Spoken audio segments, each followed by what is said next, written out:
Good day and welcome to Alena Media TV. We are broadcasting from Toronto, Canada. I am Elsa Abraham, and in this episode, we are bringing you African news. Here is your headlines. 20,000 refugees missing after Ethiopian camps destroyed, UN says. Rising tension as Ethiopia and Sudan deadlocked on border dispute. The Tigrayan leader issues call to arms against Ethiopian government forces. And Sudan minister wants Ethiopia against filling the dam without any deal. Let's go for a quick break. When we come back, we'll get our news in details.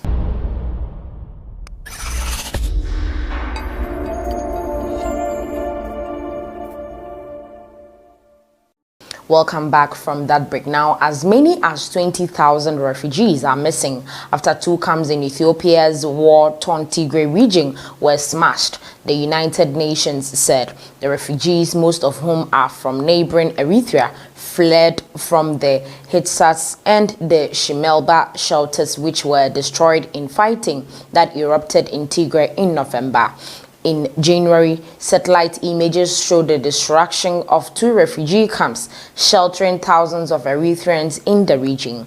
About 3,000 people made it to another camp in Mai Ani, which the United Nations has access to, according to Filippo Grandi, the UN's High Commissioner for Refugees. Many refugees were caught in crossfire, abducted and forced to return to Eritrea under duress by Eritrean forces. Grandi said, citing testimony presented to him at a visit to the camp while on a 4-day trip for meetings with officials in Ethiopia. Ethiopian federal troops entered Tigray in response to an alleged attack on November 4th and toppled a dissident ruling party that set itself in opposition to Prime Minister Abiy Ahmed since he came to power in April 2018. Though the government announced victory on November 28th, the region's leader has vowed to continue with the conflict that has displaced hundreds of people, killed thousands, and threatened to destabilize the Horn of Africa. The situation in Tigray is extremely grave, and urgent support is needed to prevent the situation worsening, Grandi said. Our main priority is to gain access to deliver aid and protection. Communications in the region remained impeded by the government shutdown of telecommunications network. Relief agencies, including the International Committee of the Red Cross, have said they are unable to access areas outside major towns and rural areas to deliver humanitarian aid. The U.S. has also called for an investigation into reports of looting, sexual violence, and assault in refugee camps, as experts warned the window of opportunity to gather evidence is quickly closing. Moving on to our next story, rising tension as Ethiopia and Sudan deadlocked on border dispute. The age-old territorial claims are threatening to embroil Ethiopia and Sudan into armed conflict as bickering over disputed strips of farmland in recent weeks has boiled over into the most serious escalation of border tensions in years. The uptick in skirmishes, initially involving militias from the two countries, saw the neighbors' national armies intervene. And by mid-December, both countries had massed soldiers along the frontier in the Al-Fashaga region. Last month, Sudan closed its airspace over the region, alleging that an Ethiopian fighter jet had infiltrated Sudanese airspace. Al-Fashaga, where the contested farmlands at the heart of the dispute lie, runs about 100 square miles, 259 square kilometers along the joint border of Ethiopia's northwestern frontier and eastern Sudan.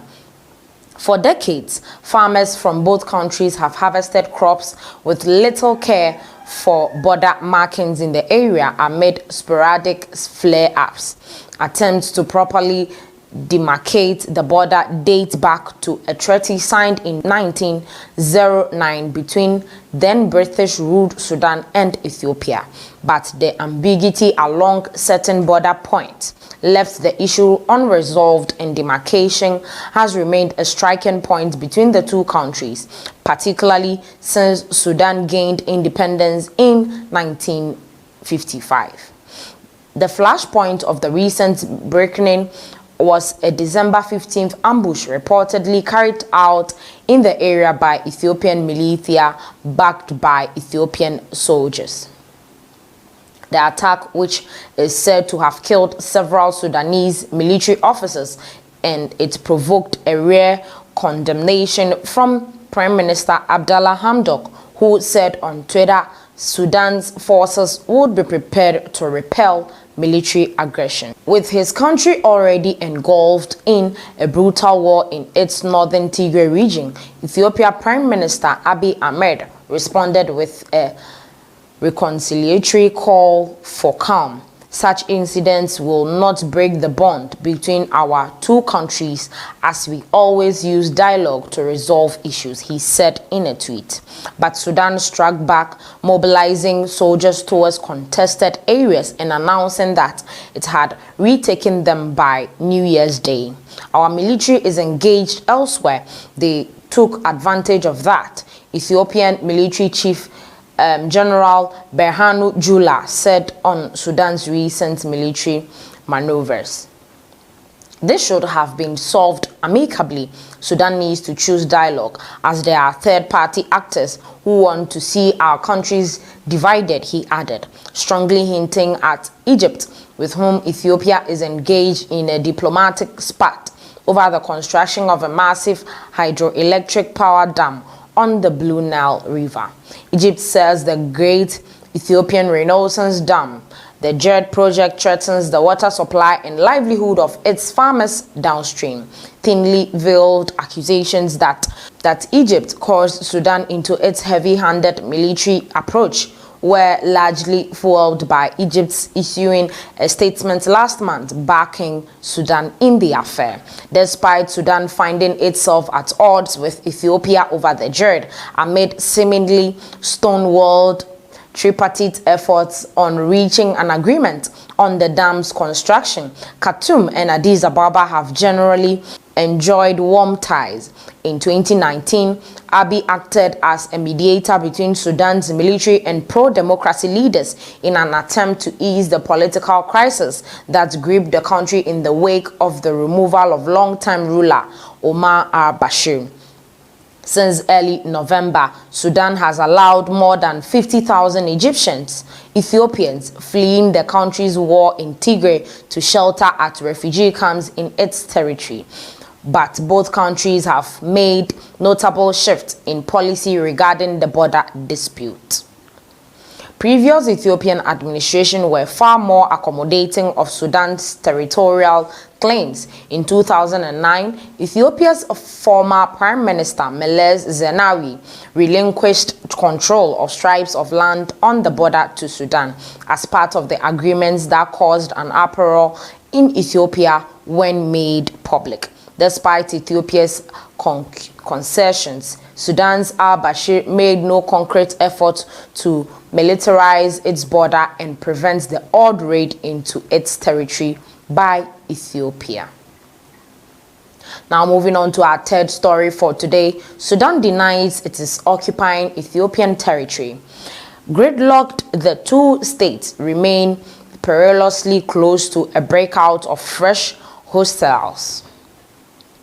Experts believe that domestic political wrangling in both countries might be behind their somewhat uncompromising stances. Meanwhile, the possibility of domestic political foes interpreting any concessions on al-Fashaga as weakness and the odds of provoking the ire of each country's nationalist camp could further fuel the standoff. Ethiopia is reticent about the al-Fashaga crisis because it touches on Prime Minister Abiy's grip of power and the interest of the Amara the Ethiopian region bordering Al-Fashaga, his only ethnic support base, said Rashid Abdi, a researcher and the Horn of African analyst. Tigrayan leaders issue calls for arms against Ethiopian government forces. Our last story for today. The leader of the Tigrayan People's Liberation Front, the TPLF, Gebremichael, has issued a call to arms via a radio message sent to a party-affiliated media organization over the weekend. We are engaged in extended resistance, he said, calling on his people to fight against Ethiopian government forces accused of a litany of crimes, including rape and murder, since Prime Minister Abiy Ahmed launched a military offensive in November. The cities and rural areas of Tigray are being bombarded day and night by heavy artillery, Mr. Gebremichael said. I call upon you, wherever you are, to strive to make all who have reached fighting age take up the fight, and through this to shorten the lifespan of the enemy. The authenticity of the recording has not been independently verified, but Kejertil Tronvo, an expert on the TPLF, said he believed the recording was genuine. The spokeswoman for Mr. Abiy, Bilene Seyom, refused to comment on the recording, saying, I cannot to speak to the delusions of a criminal clique's Facebook page, referring to the platform on which the speech was aired. A humanitarian crisis is unfolding in Tigray, whose population of 5 million has been cut off to aid agencies, and warnings of starvation and medical shortages. Last week, the UN raised concerns over disturbing reports of sexual violence and abuse in the restive northern state, including allegations of individuals being forced to rape members of their own family. Some women have also been reportedly forced by military personnel to have sex in exchange for basic commodities, the UN spokeswoman Pramila Patten said. The UN High Commissioner for Human Rights, Michelle Bachelet, has also warned that Tigrayans, including those in the Ethiopian capital, are being ethnically profiled. The Ethiopian government issued warrants for 60 leaders of the TPLF in November. A number have been killed, including former TPLF spokesman Secretary Getachew and former finance chief Daniel Asefa. Former Ethiopian foreign minister Seyom Mesfin was among those who died in clashes earlier this month, but Mr. Gebremichael's whereabouts are still unknown. In a radio broadcast, the TPLF leader called on the international community to hold Mr. Abiy to account for war crimes, as well as President Isaias Afwerki of Eritrea, who is accused of sending troops into Tigray. He called on Tigrayans living abroad to send money to support those fighting against the government forces. And in our last story, Sudan minister warns Ethiopia against filling the dam without a deal. Sudan's irrigation minister, Yasser Abbas, has warned Addis Ababa against a planned phase second filling of a controversial dam reservoir without signing an agreement with the stakeholders, adding that the move threatens the safety of Sudanese citizens who live on the banks of the Blue Nile River. Ethiopia has held several rounds of talks with Sudan and Egypt, which fear that the construction of the Grand Ethiopian Renaissance Dam, the GERD, would lead to water shortages in their countries. His remarks on Monday were made during a meeting with the head of Ethiopian Union Mission of the Sudan Report, Mr.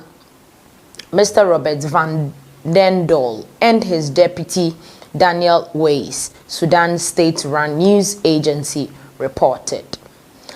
However, Egypt and Ethiopia, in separate statements, blamed Sudanese objections to the framework for the talks for the new impasse.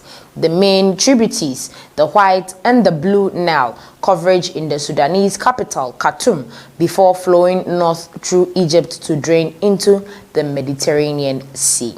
This is where we end today's episode on African news. Make sure you like, share, comment, let us know your thoughts on this particular episode. Hit the subscription button and make sure you'll be notified anytime we make a post. Thanks for watching.